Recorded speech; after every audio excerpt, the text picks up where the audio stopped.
સુરત મહાનગરપાલિકાના સેન્ટ્રલ ઝોનના કાર્યપાલક ઇજનેર એક રાજકીય નેતાનો હાથો બની અશાંત ધારા હેઠળ આવતા જગ્યા પર ગેરકાયદે નવી ઇમારતો બનાવવા પરવાનો આપતો હોવાની ચર્ચાઓ ચાલી રહી છે।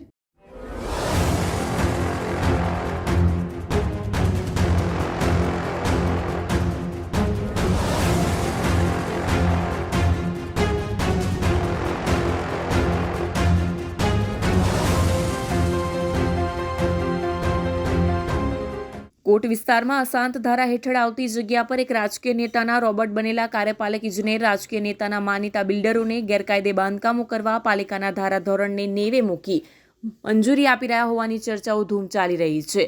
જાહેરમાં અશાંત ધારાના કડક અમલ કરવા બૂમબરાડા પાડતા રાજકીય નેતા પાછલા બારણે ના નામે સેન્ટ્રલ ઝોનના કાર્યપાલક સાથે સેટિંગની રમત રમતા હોવાની ચર્ચા છાપરે ચડીને પોકારી રહી છે। વસીમ હાસમીનો રિપોર્ટ, આઝાદ ન્યૂઝ, સુરત।